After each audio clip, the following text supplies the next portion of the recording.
अरे हो गया। गुड मॉर्निंग स्टूडेंट्स, सबको गुड मॉर्निंग। देखिए, सेमीकंडक्टर्स का जो लास्ट वाला सेशन था उसमें हमने फॉरवर्ड बायस और रिवर्स बायस सीखा था। एक छोटा सा रिकैप हो जाए। इधर देखिए, इधर हाँ, ये मान लीजिए करंट का है और ये मान लीजिए वोल्टेज का है।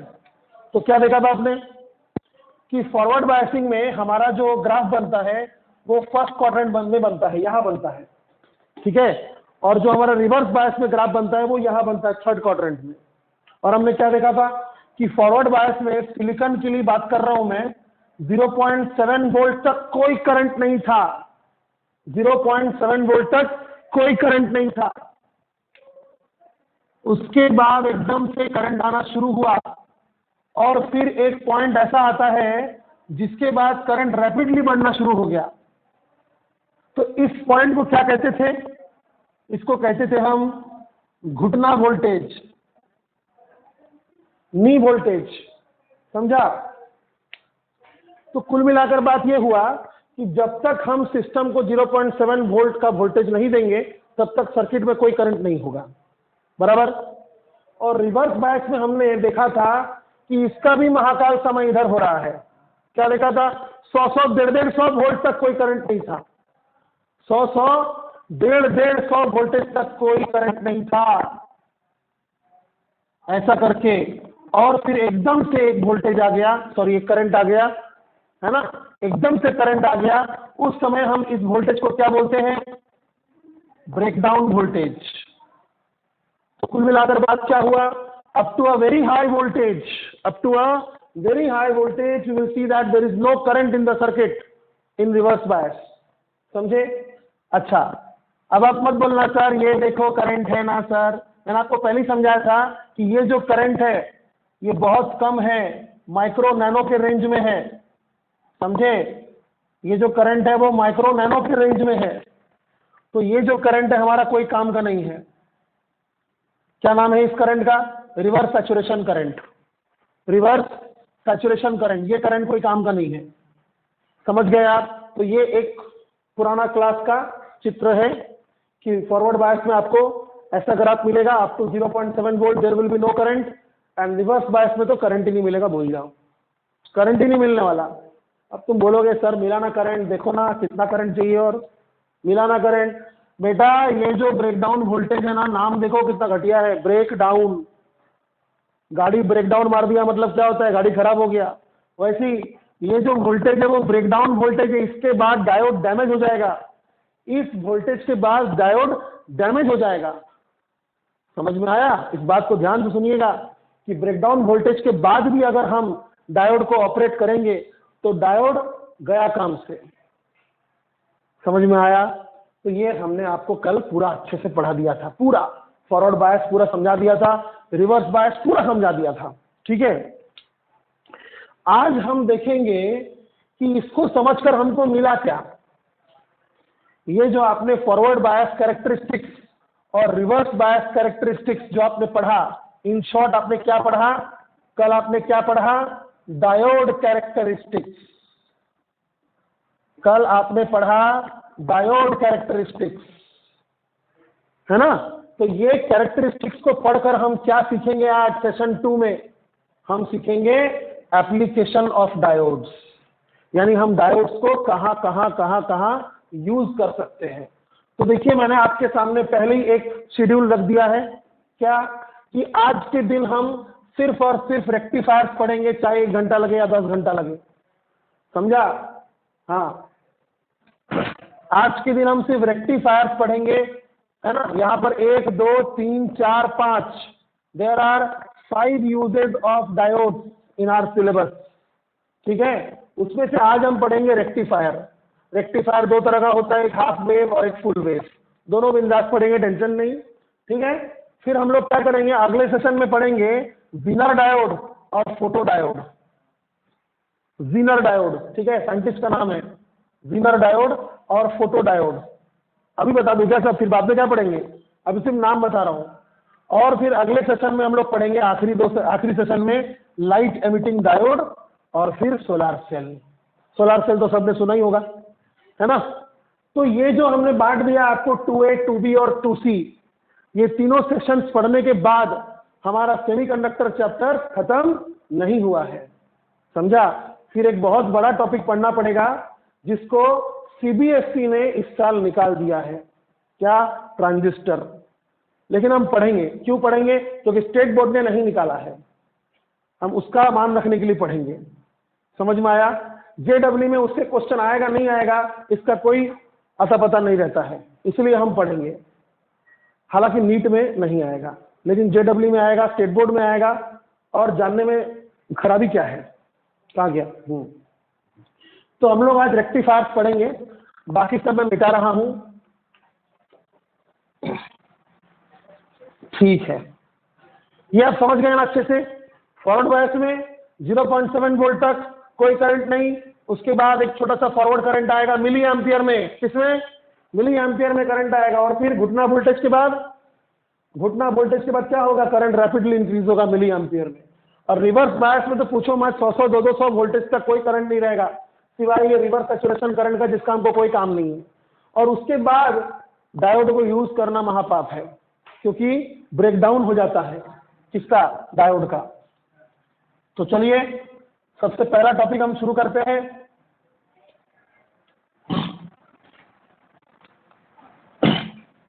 रेक्टिफायर्स,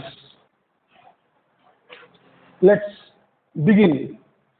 तो रेक्टिफायर का मीनिंग क्या है बेटा, what does the rectifier do. Rectifier क्या करता है। आम शब्दों में ये एसी को डीसी बनाता है, आम शब्दों में ये एसी को डीसी बनाता है। देखिए आप लोग एसी के बारे में क्या समझते हैं, कुछ लोगों ने पढ़ा नहीं होगा, एक्चुअली किसी ने पढ़ा नहीं होगा क्योंकि हमने उधर ईएमआई तक किया था, है ना। तो एसी के बारे में आप क्या समझते हैं, वैसे थोड़ा बहुत तो समझते होंगे ना, कि एसी नाम में सब कुछ रखा हुआ है। एसी मतलब ठंडा करेगा, अबे वो एसी नहीं, एसी मतलब ऑल्टरनेटिंग करंट, एसी मतलब ऑल्टरनेटिंग करंट, नाम में सब कुछ रखा हुआ है। ऑल्टरनेटिंग मतलब current will fluctuate, voltage will fluctuate, ठीक है। ईएमआई का जो टॉपिक था, सुनिए ध्यान से, ईएमआई का जो टॉपिक था ट्रांसफॉर्मर, वो मैंने आपको पढ़ाया था, है ना। ईएमआई मैंने आपको पूरा पढ़ाया था, वहां पर एक टॉपिक था एसी जनरेटर, वो भी मैंने आपको पढ़ाया था। अच्छा, क्या पढ़ा था वहां पर आपने, कि अगर हम किसी कॉइल को, सुनिए ध्यान से, अगर हम किसी कॉइल को किसी एक्सिस के अबाउट गोल गोल घुमाएंगे, किसी कंडक्टिंग कॉइल को किसी एक्सिस के अबाउट अगर हम उसको गोल गोल गोल गोल गोल गोल गोल गोल गोल गोल गोल गोल घुमाएंगे ओमेगा एंगुलर स्पीड से, और हम यहां पर मैग्नेटिक फील्ड भी रखेंगे, क्या रखेंगे, मैग्नेटिक फील्ड भी रखेंगे, तो आपको पता है क्या होगा, डू यू रिमेंबर, क्या होगा, आपको याद है क्या होगा, there will be a change in magnetic flux. जब ये कॉइल घूमेगा there will be a change in magnetic flux over this coil. और आपने पढ़ा था कि साहब फैराडे ने क्या बोला था, फैराडे साहब ने क्या बोला था, कि जब भी किसी कॉइल के थ्रू मैग्नेटिक फ्लक्स का चेंज होगा एक करंट का जन्म होगा, और उसी प्रोसेस को हम क्या बोलते हैं, इलेक्ट्रोमैग्नेटिक इंडक्शन। जब भी किसी कॉइल के थ्रू मैग्नेटिक फ्लक्स का चेंज होगा तो वहां पर क्या होगा, एक करंट का जन्म होगा। ये ऐसा एक करंट का जन्म होगा, सुनिएगा ध्यान से, दिमाग नहीं खराब करने का, एक करंट का जन्म होगा, ठीक है। तो करंट का जो जन्म होगा वो करंट कांस्टेंट होगा क्या, वो करंट कांस्टेंट होगा क्या, नहीं, it will change its direction over every half rotation. भूल गए आप सब कुछ। एक बार जब ये पूरा ऐसा घूम जाता है तो उतने में करंट अपना दिशा 2 बार बदल देता है। नहीं जानते मत बोलिएगा, आप लोग 10th में भी पढ़े हुए हैं, यहाँ पर ये चीज आप लोग 10th में भी पढ़े हुए हैं, है ना। इलेक्ट्रोमैग्नेटिक इंडक्शन आपने 10th में भी पढ़ा हुआ था। तो एक बार जब ये पूरा घूम जाएगा, ये जो कॉइल है ये एक बार पूरा जब घूम जाएगा तो क्या होगा, इसके थ्रू करंट का दिशा चेंज हो जाएगा, हर आधे रोटेशन में चेंज होगा। यानी ये देखिए ये कॉइल है, तो आधा रोटेशन किसको बोलेंगे, ऐसा। ये कॉइल है ना, रुकिए कॉइल लाता हूं। ये देखिए ये कॉइल है मान लीजिए, ठीक है। ऐसा करके मैंने कॉइल लपेटा है चारों साइड से, इस तरह से मैंने कॉइल लपेटा है ना, यहां पर कॉइल लपेटा हुआ है। तो अगर ये मान लीजिए ऐसा आधा घूमता है, ऐसा आधा घूम गया, तो क्या हो रहा है, पहले आधे में करंट अगर ऐसा जा रहा था तो अगले आधे में करंट ऐसा जाएगा, समझा। एक बार जब वो आधा घूमेगा तब करंट अगर मान लीजिए क्लॉकवाइज है, तो अगला आधा में करंट क्या होगा, एंटी क्लॉकवाइज होगा।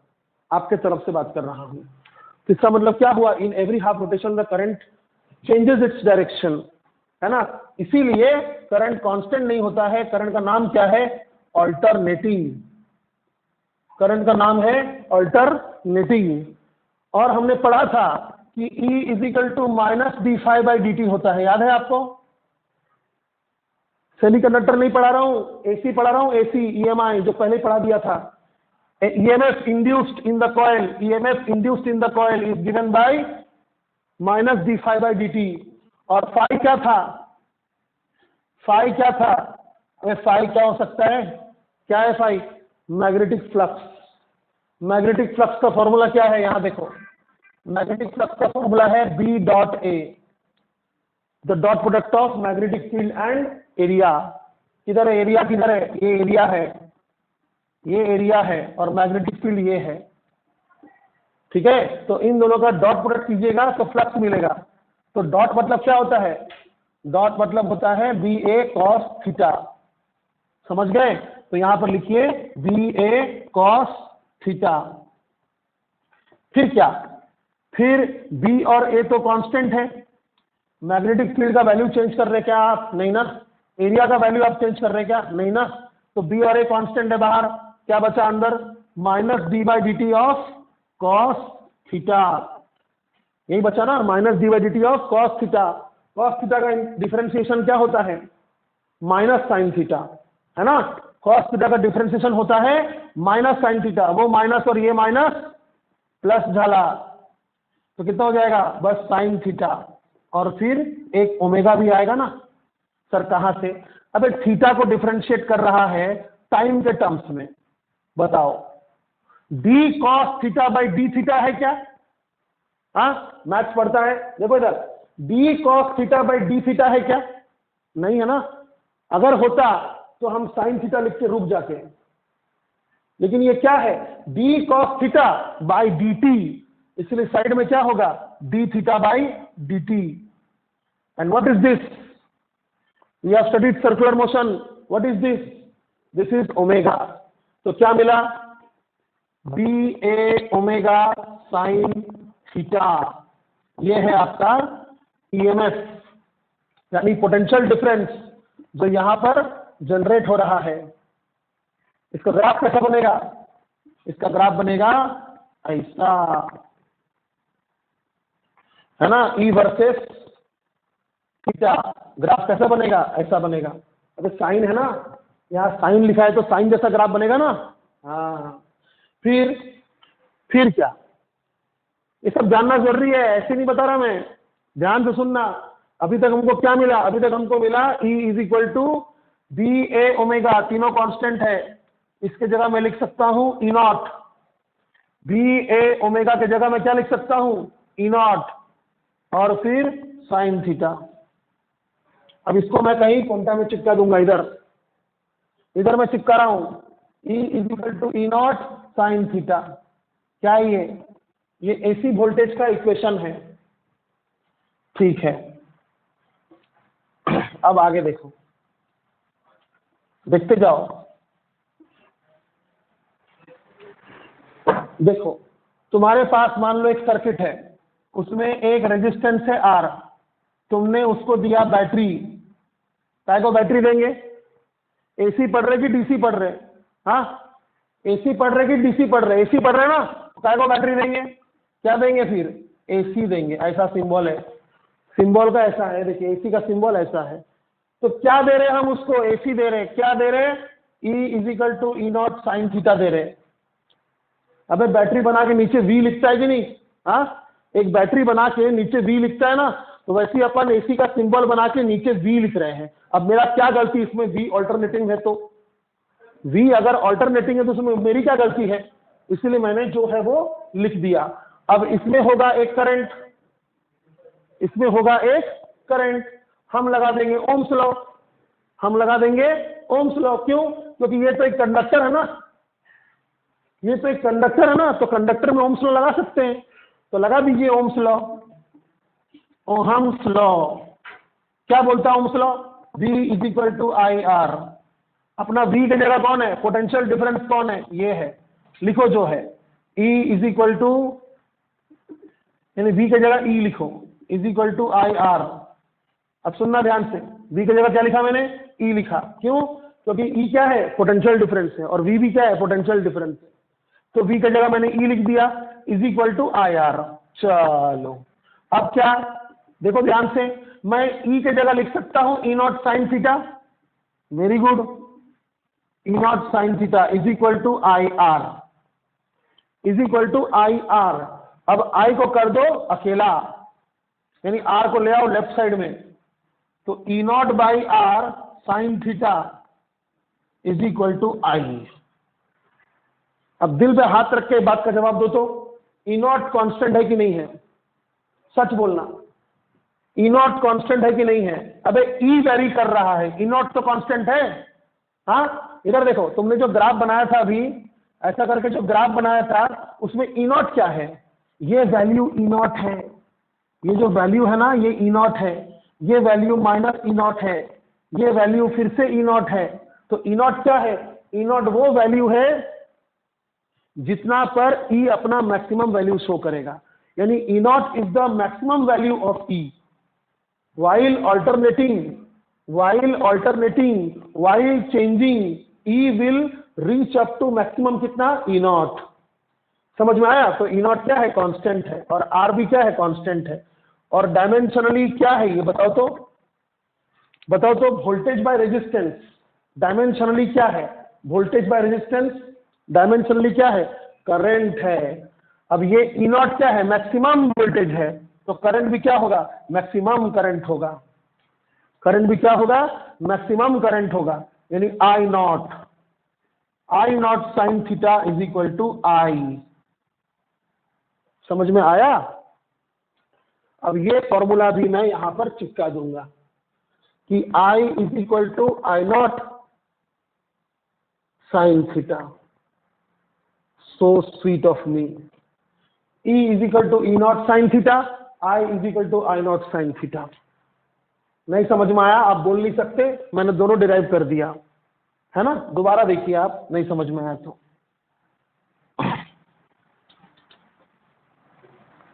ठीक है, एक चीज और मैं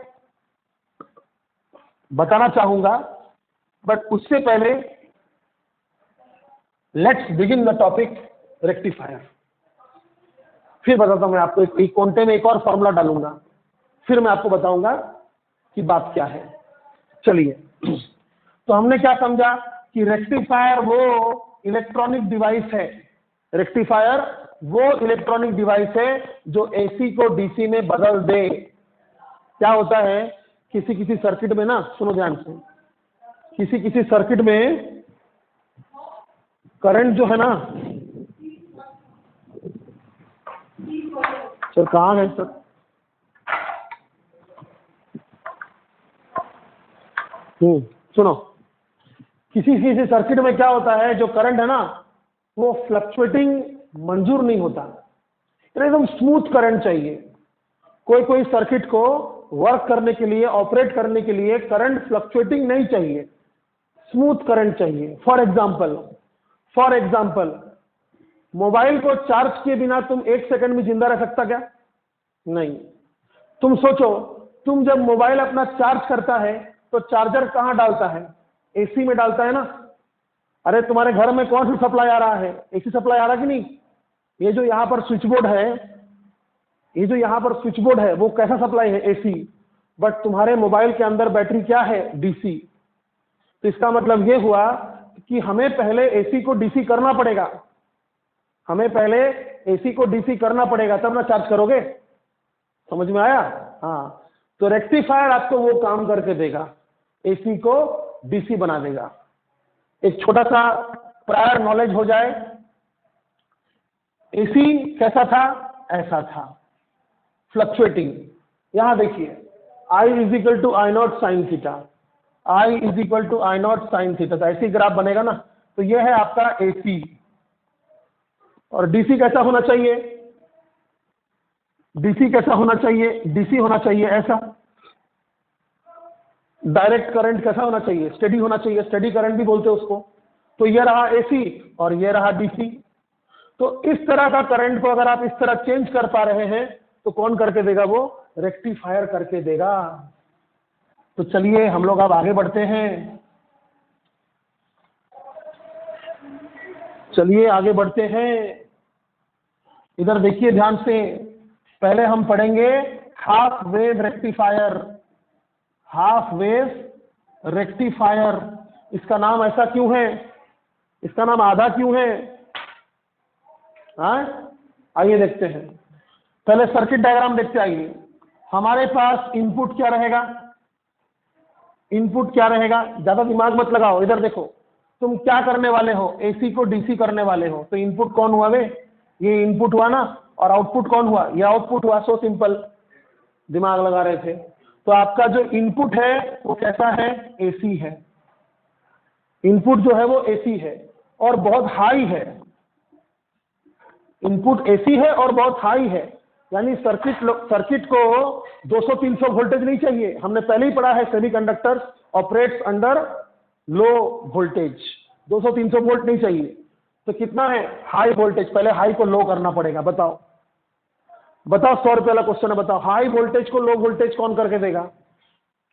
जल्दी बताओ, हाई वोल्टेज को लो वोल्टेज कौन करके देगा? हाँ, लॉकडाउन में दिमाग काम नहीं कर रहा, पहले काम कर रहा था कि नहीं? पहले काम कर रहा था कि नहीं? क्लास में पढ़ाया था ना भाई, ईएमआई क्लास में पढ़ाया था, इलेक्ट्रोमैग्नेटिक इंडक्शन क्लास में पढ़ाया था। What is the name of the device which convert high voltage to low voltage? Transformer. Transformer, समझे? तो हम यहां पर पहले एक ट्रांसफॉर्मर लगाएंगे। Transformer, it works under the principle of mutual induction. हम यहां पर एक ट्रांसफॉर्मर लगा दिए। ये देखो, इनपुट साइड में हमने ज्यादा नंबर ऑफ टर्न्स लिया, आउटपुट साइड में हमने कम नंबर ऑफ टर्न्स लिया। उससे क्या होगा? High voltage AC, low voltage AC हो जाएगा। This is low voltage AC. AC ही है अभी, इसको लिखेंगे हम लो वोल्टेज एसी। हो गया। रेक्टिफायर कहाँ है सर? अबे रेक्टिफायर नहीं है अभी तक मैंने सिर्फ एसी हाई को एसी लो किया है, डीसी करना बाकी है। हम क्या पढ़ रहे हैं? Use of diodes. डायोड का सिंबल क्या था? डायोड का सिंबल था ऐसा, ऐसा। ये कौन सा टाइप है? P type. ये कौन सा टाइप है? N type.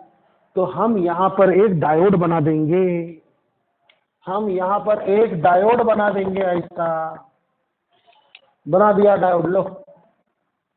और सर्किट को हम कंप्लीट कर देंगे और यहां पर बना देंगे एक रेजिस्टेंस जिसका नाम होगा RL। RL मतलब लोड रेजिस्टेंस। और डायोड का रेजिस्टेंस भी होगा ना, उसका नाम होगा RF। RF क्यों? क्योंकि forward bias. Forward bias, don't worry, मैं समझाऊंगा। देखो इधर, अभी इधर क्या है? एसी है। इधर क्या है? एसी है। लेकिन इधर क्या मिलेगा पता? इधर मिलेगा आपको DC. Output will be DC. कैसे? देखो ध्यान से, बस आप एक चीज याद रखना कि फॉरवर्ड बायस में करंट होता है और रिवर्स बायस में हाई वोल्टेज तक भी करंट नहीं होता है। इसी चीज का एप्लीकेशन हम करने वाले हैं कि forward bias allows current to pass through and reverse bias does not allow the current to pass through. Please remember this. तो चलिए, यहां पर एक ग्राफ कैसा बनेगा देखिए, ऐसा।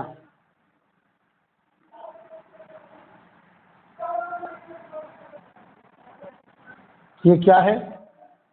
ये करंट है। कौन सा? एसी। इनपुट, ये इनपुट वेवफॉर्म है, इनपुट वेवफॉर्म। बढ़िया।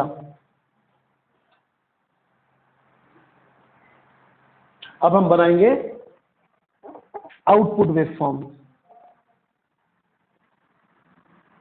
आउटपुट वेवफॉर्म सर जगह नहीं सर, कहाँ बनाएंगे? वो मेरा प्रॉब्लम है, तुम इधर ध्यान दो। पहले मैं बनाऊंगा, रेफरेंस बना लूंगा, ठीक है। अब ये मेरा क्या है? पॉजिटिव हाफ साइकिल है।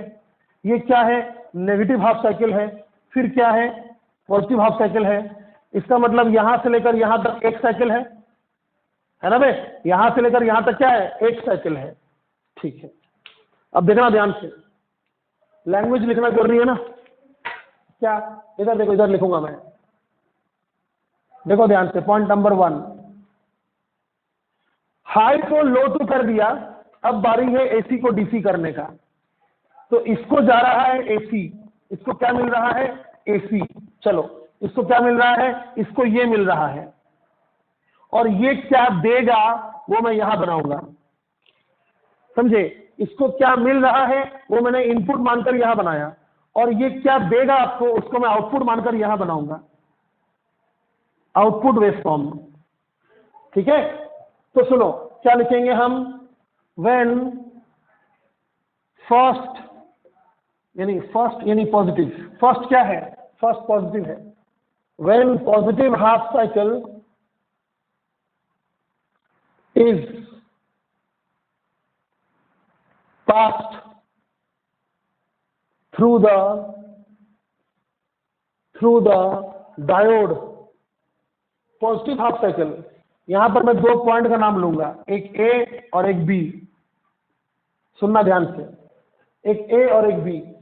अभी पॉजिटिव हाफ साइकिल जा रहा, मतलब करंट कैसा होगा? ऐसा होगा।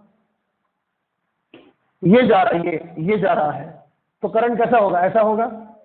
तो current always flows from higher potential to lower potential. यानी इसको मैं अगर पॉजिटिव का नाम दूंगा तो इसका नेगेटिव का नाम दूंगा। ये समझा? पक्का समझा? अगर करंट क्लॉकवाइज जा रहा है तो करंट किधर से किधर फ्लो होता है? High potential to low potential. तो हाई कौन हुआ? ए। लो कौन हुआ? बी। ठीक है। When positive half cycle is pass through the diode, then A becomes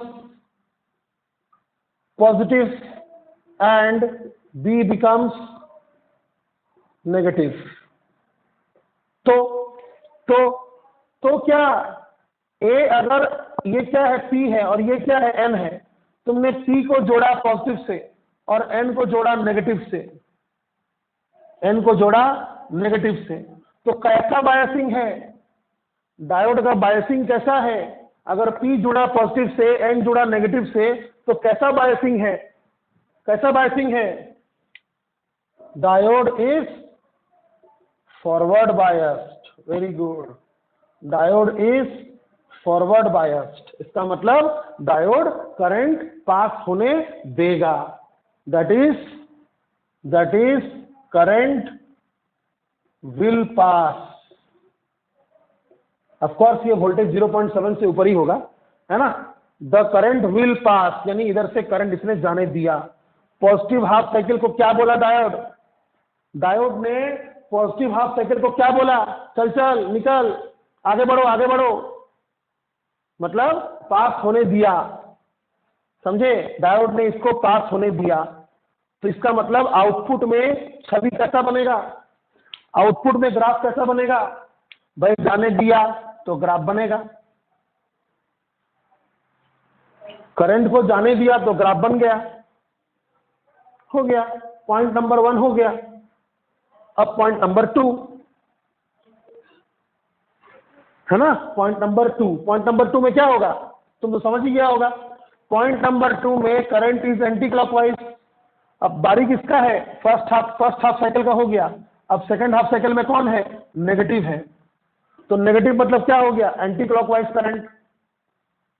anti clockwise current, तो करंट एंटी क्लॉकवाइज हो गया। तो अब क्या होगा? बी हो जाएगा पॉजिटिव और ए हो जाएगा नेगेटिव। तो मैं यहां पर क्या लिखूंगा, व्हेन नेगेटिव हाफ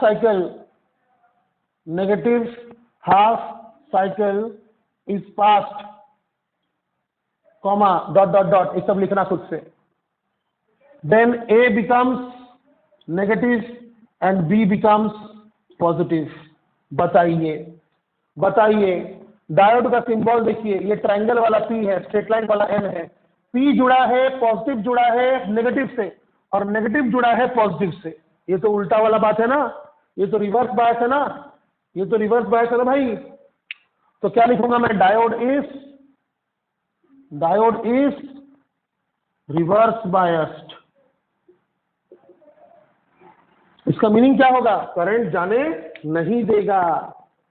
ब्रेकडाउन से ऊपर यूज करेगा क्या, मार देगा क्या उसको, हाँ, that is current will not pass, current will not pass, current will not pass. यानी जब करंट एंटी क्लॉकवाइज होगा, जब करंट नेगेटिव हाफ साइकिल वाला होगा, तब ये करंट को जाने ही नहीं देगा, करंट होगा ही नहीं, उस वक्त करंट होगा ही नहीं। मैंने आपको बहुत पहले बताया था एक चीज, कि सर्किट में करंट ऐसा कभी नहीं होता है कि किसी वायर से चल रहा है, एकदम रास्ते में देखा, मां इतना बड़ा गड्ढा मैं नहीं जाऊंगा, ऐसा नहीं होता है। वो पहले से ही चलता नहीं है, सर्किट में करंट स्टार्टिंग से ही नहीं रहता है। वो तो मेरा समझाने का तरीका है कि जब करंट एंटी क्लॉकवाइज होगा तब करंट नहीं जाएगा। एक्चुअली उस समय करंट होगा ही नहीं, उस समय का करंट स्किप हो जाएगा, समझे।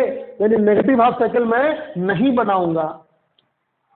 पॉइंट नंबर 3 क्या होगा, पॉइंट नंबर 3 फिर से पॉइंट नंबर 1 होगा, पॉइंट नंबर 3 फिर से पॉइंट नंबर 1 होगा। क्यों, क्योंकि फिर से पॉजिटिव साइकिल आ गया ना भाई, तो फिर से करंट होगा आउटपुट में फिर से करंट होगा। समझ में आया। तो क्या दिख रहा है आपको, क्या दिख रहा है, देखने को क्या मिल रहा है कि एक साइकिल में यहां से लेकर यहां तक, एक साइकिल में ये 0 है ना, और ये पाई है, और ये 2 पाई है। मत बोलना तुमको पता नहीं है सब, ये 0 है, ये पाई है, ये 2 पाई है। तो 0 से लेकर पाई तक जब करंट सर्किट में था तो आउटपुट में भी था, और पाई से 2 पाई तक करंट जब एसी वाला था तो आउटपुट में नहीं था। यानी आधा साइकिल है, आधा साइकिल नहीं है। इसलिए क्या नाम है, आधा वेव रेक्टिफायर। क्या नाम है, आधा वेव रेक्टिफायर। हम आधा ही ठीक करेंगे, बाकी आधा तुम देखते बैठो। समझ में आया। So this is the circuit diagram of half wave rectifier. समझा। कितना मिनट हुआ, आधा घंटा ही हुआ। समझा क्या, पक्का समझा। अभी इस चीज को लिखो पूरा, ये पूरा लिखो। क्या है ये, हाफ वेव रेक्टिफायर। अब हम पढ़ेंगे full wave rectifier. Full wave rectifier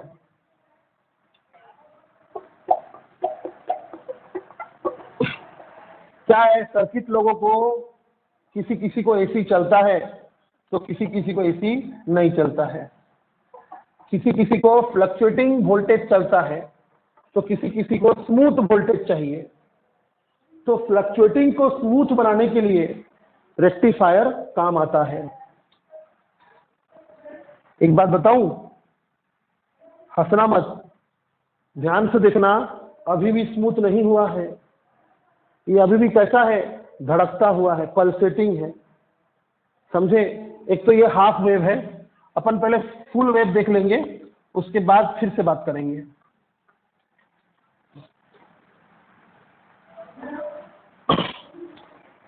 चलो, फुल वेव रेक्टिफायर ये बना दिया मैंने। एसी इनपुट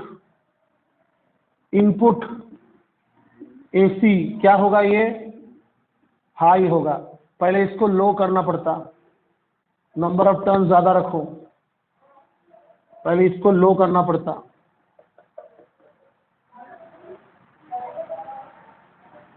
ठीक है, म्यूचुअल इंडक्शन का सिंबल दो ट्रांसफार्मर का, और फिर कम नंबर ऑफ टर्न्स बनाओ, बना दिया।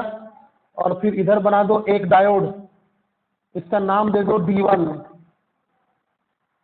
और फिर यहां पर बना दो लोड रेजिस्टेंस, और यहां भी एक बना दो डायोड।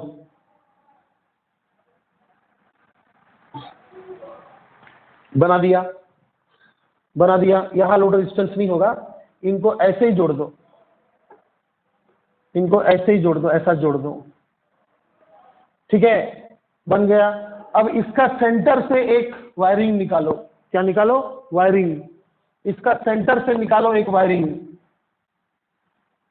क्रॉस ओवर करो और फिर ऊपर वाला के साथ जोड़ दो। यहां दे दो लोड। कैसा जोड़ा? सेंटर से निकाल के ऊपर से जोड़ दिया। अब पॉइंट्स का नाम दो। ये पॉइंट ए, ये पॉइंट बी, और ये भी एक पॉइंट आ गया, उसका नाम हम दे देंगे सी। ठीक है, लिखेगा ब्लू से लिखते, काला में काला दिखेगा नहीं। ये पॉइंट ए, ये पॉइंट सी, ये पॉइंट बी, ये डायोड D2, ये डायोड D1, और नाम क्या है? आधा खत्म अब फुल। क्या बोलते? हाँ, आधा खत्म हो गया अभी फुल। ठीक है, तो क्या क्या बनाना पड़ेगा? एक बनाना पड़ेगा इनपुट वेवफॉर्म। कैसा? एसी, ये पॉजिटिव हाफ साइकिल, ये नेगेटिव हाफ साइकिल। और एक बनाना पड़ेगा आउटपुट वेवफॉर्म। ये होगा आपका इनपुट, ये होगा आपका आउटपुट। इनपुट क्या है? IAC है, और आउटपुट क्या है? IDC है, IDC। ठीक है, चलो देखते हैं क्या होगा। थोड़ा सर्किट डायग्राम को ठीक से समझना, देखो ध्यान से। वही, इसको क्यों नहीं मिटाया मैं? ध्यान से देखो। When positive half cycle is pass through the diode, is pass through the diode. अब डायोड नहीं लिखता मैं। When positive half cycle is the input, is the input, then क्या होगा? देखो, जब करंट क्लॉकवाइज होगा तब क्या होगा? देखो ध्यान से देखना। करंट कैसा है? क्लॉकवाइज है, यानी करंट अगर ऐसे आया तो ऐसे आएगा, या तो इधर जाएगा या तो इधर जाएगा। अगर इधर गया तो ऐसे आएगा, ऐसा होगा ना कुछ। हाँ, तो in the positive half cycle क्या होने वाला है? ए होगा पॉजिटिव और बी और सी दोनों होगा नेगेटिव। सर कैसे? नहीं समझ रहा, समझेगा तुमको। देखो ध्यान से फॉलो करो मेरे को। करंट कैसा है? पॉजिटिव हाफ साइकिल मतलब क्लॉकवाइज। करंट ऐसा आया, यहां से गया, अब ये जाने देगा नहीं जाने देगा बात की बात है, हम सिर्फ देख रहे हैं, चांस देख रहे हैं, प्रोबेबिलिटी देख रहे हैं। करंट ऐसा करके आया, इधर जाएगा, अगर इधर गया तो ऐसे लौटेगा। अगर ऐसा करके इधर जाके ऐसा आ रहा है तो ये क्या होगा? नेगेटिव। ये होगा positive, because current is from high potential to low potential. और दूसरा रास्ता क्या है? दूसरा रास्ता ये है, दूसरा रास्ता ये है। तो इधर से अगर आया, मान लो करंट ऐसा करके इधर से इधर आया, दोनों नहीं होगा, देखो एक ही होगा। मैं सिर्फ चांस का बात कर रहा हूं। अगर मान लो करंट इधर आया तो ऐसा आके किधर जाएगा? सी की तरफ जाएगा, यानी ए से निकला या तो जाएगा बी की तरफ या तो जाएगा सी की तरफ। इसका मतलब क्या हुआ? ए के सामने बी और सी दोनों ही लो पोटेंशियल हो गया। इसीलिए मैं क्या लिखूंगा? A becomes positive, B becomes positive, A becomes positive, B becomes positive, and C also becomes negative. Oh, A becomes positive, B becomes negative, and C also becomes negative. तो अब खेल शुरू होगा, ध्यान से देखना, ध्यान से देखना, समझ में आना चाहिए, समझ में आना चाहिए। गला ठीक हो गया है मेरा? इधर देखो, इधर देखो। तो ये है P और ये है M, इधर ये है P और ये है N। ध्यान से देखो, इसका P जुड़ा है पॉजिटिव से और N जुड़ा है नेगेटिव से। तुम either you go to B और यू गो टू C, दोनों साइड से क्या है नेगेटिव। इसका मतलब डायोड D1 क्या है, फॉरवर्ड बायस्ड है। Diode D1 is forward biased है कि नहीं। अगर P जुड़ गया पॉजिटिव से, N जुड़ गया नेगेटिव से, तो डायोड D1 क्या है, फॉरवर्ड बायस्ड है ना। और इधर देखो D2 डायोड को, देखो D2 डायोड को, इसका देखो P जुड़ा है नेगेटिव से और N जुड़ा है, कहां जाओगे, A पर जाओगे पॉजिटिव से। तो P जुड़ा है नेगेटिव से, N जुड़ा है पॉजिटिव से। ये तो उल्टा बात हो गया, ये तो उल्टा बात हो गया। तो मैं यहां पर क्या लिखूंगा, D2 क्या है, रिवर्स बायस है। तो ये बात अच्छे सुनो, सुनो इस चीज को कि in the input side when we give positive half cycle then diode D1 is forward biased and diode D2 is reverse biased. तो इसका मतलब क्या हुआ, डायोड D1 जो है करंट जाने देगा, that is current will pass through D1 और D2 जाने नहीं देगा, क्योंकि रिवर्स बायस में करंट नहीं होता है। ये मैंने आपको कल ही पढ़ाया था। तो D1 करंट जाने देगा और D2 करंट जाने नहीं देगा। इसका मीनिंग क्या निकलता है, इसका मीनिंग निकलता है कि जब करंट ऐसा आ रहा है तो सारा का सारा करंट यहीं से जाएगा, सारा का सारा करंट यहीं से जाएगा, इधर से नहीं जाएगा। क्यों, क्योंकि ये सर्किट काम नहीं कर रहा है, ये सर्किट काम नहीं कर रहा है, सर्किट का इतना ही पोर्शन काम कर रहा है, सर्किट का इतना पोर्शन काम कर रहा है। समझ में आया बात। हाँ, तो current will pass through D1। चलो, तो आउटपुट कैसा हो गया, करंट से रेजिस्टेंस, लोड रेजिस्टेंस कैसा हो गया, ऐसा। करंट कैसा हो गया, ऐसा, मतलब ऐसा। तो पॉजिटिव हाफ साइकिल जाने मिला, पॉजिटिव हाफ साइकिल जाने मिला, ठीक है। अब negative half cycle, point number 2, negative half cycle. तो फिर से थोड़ा अचला कचरा मिटा देता हूं मैं, ये अचला कचरा मैं मिटा देता हूं।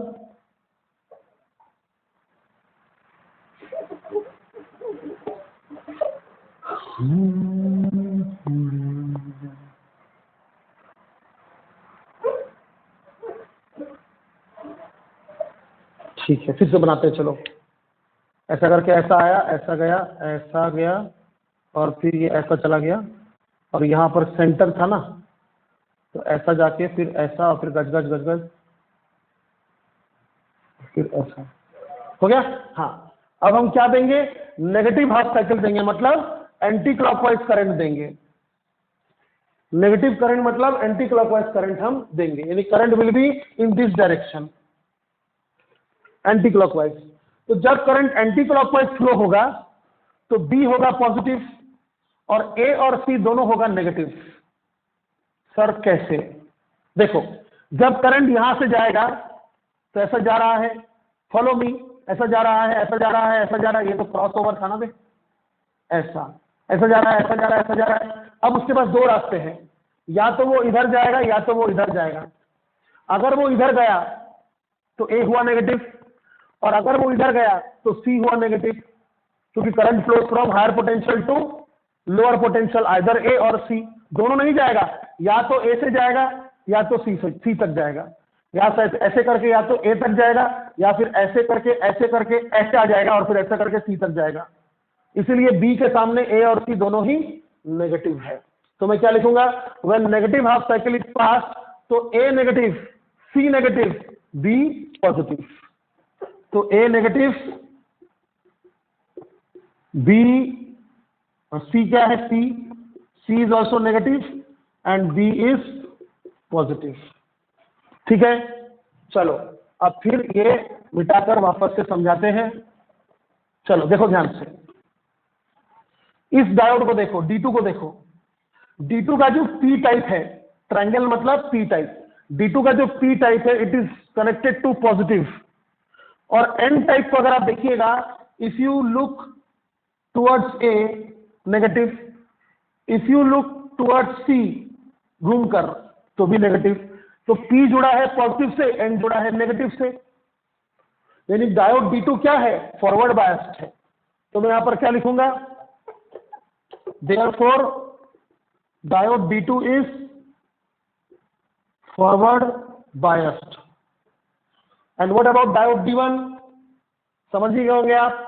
देखिए P जुड़ा है नेगेटिव से, और N जो जुड़ा है वो आप ऐसा करके ऐसा आइए, किससे जुड़ा है, पॉजिटिव से, यानी P type is connected to negative terminal and N type is connected to positive terminal, that is reverse biased. और उल्टा जुड़ा है ना, तो डायोड D1 क्या हो गया, रिवर्स बायस्ड।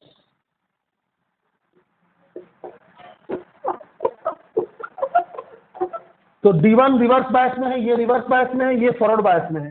तो करंट को कौन जाने नहीं देगा, ये करंट को जाने नहीं देगा और ये करंट को जाने देगा, यानी current will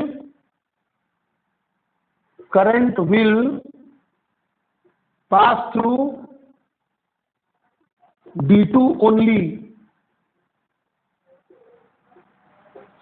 current will pass through D2 only, यहीं से करंट पास होगा बस।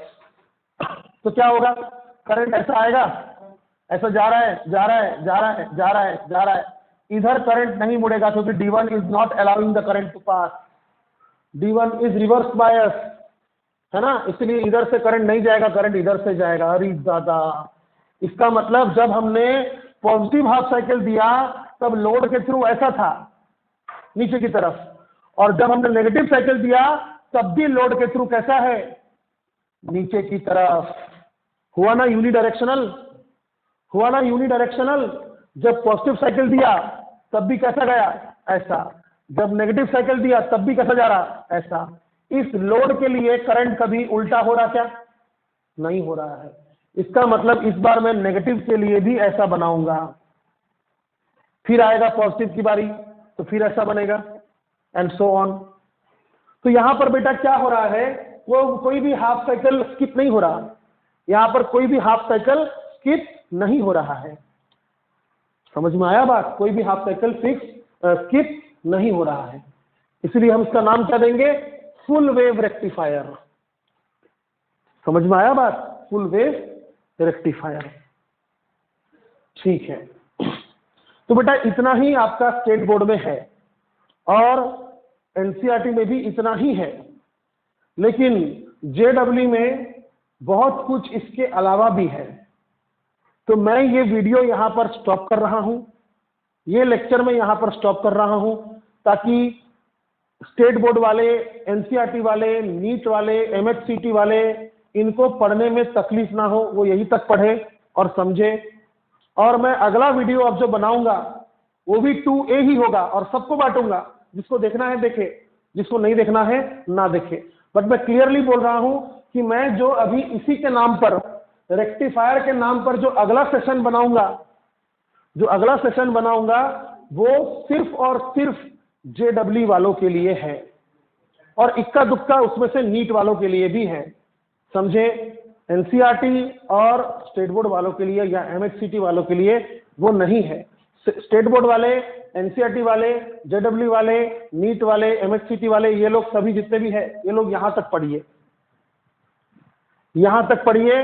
इसका कोई न्यूमेरिकल अप्रोच आपको नहीं पूछा जाएगा, लेकिन जेडब्ल्यू वाले को बहुत ज्यादा पूछा जाता है और नीट वालों को भी थोड़ा बहुत पूछा जाता है, तो मैं उसका सेशन अलग से बना रहा हूं, वरना ये वीडियो कम से कम 2 घंटे का बन जाएगा, समझे। ठीक है, तब तक के लिए नमस्कार। हाँ, एक बात बताना भूल गया बेटा, वो क्या है, देखिए, फुल वेव रेक्टिफायर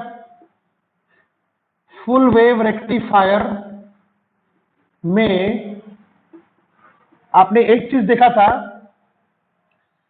कि जो इनपुट वेवफॉर्म था वो ऐसा था, है ना, ये IAC है और ये थीटा है मान लो, लेकिन आउटपुट वेवफॉर्म कैसा था, आउटपुट वेवफॉर्म था ऐसा।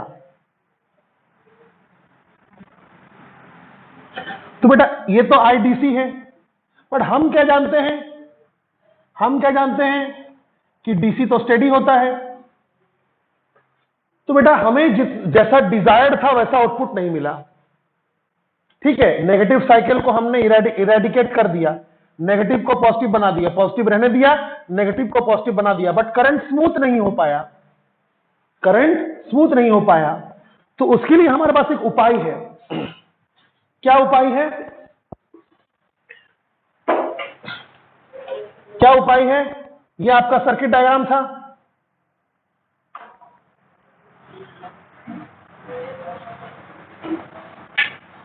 फुल वेव रेक्टिफायर का ये डायग्राम था ना।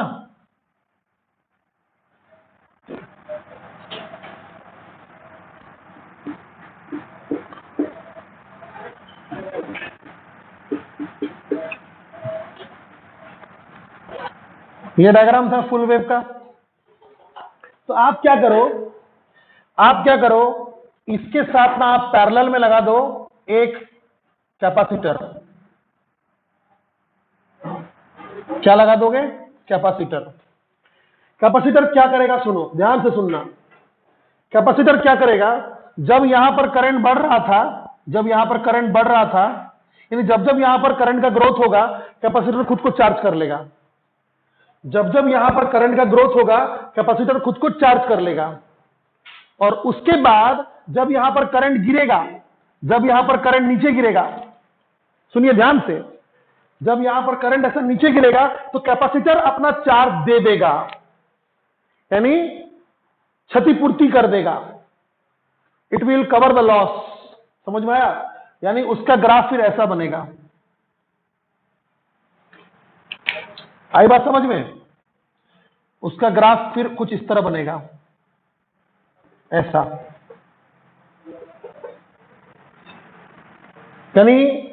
यानी विदाउट अगर कैपेसिटर आप लगा रहे हैं तो आउटपुट कैसा है?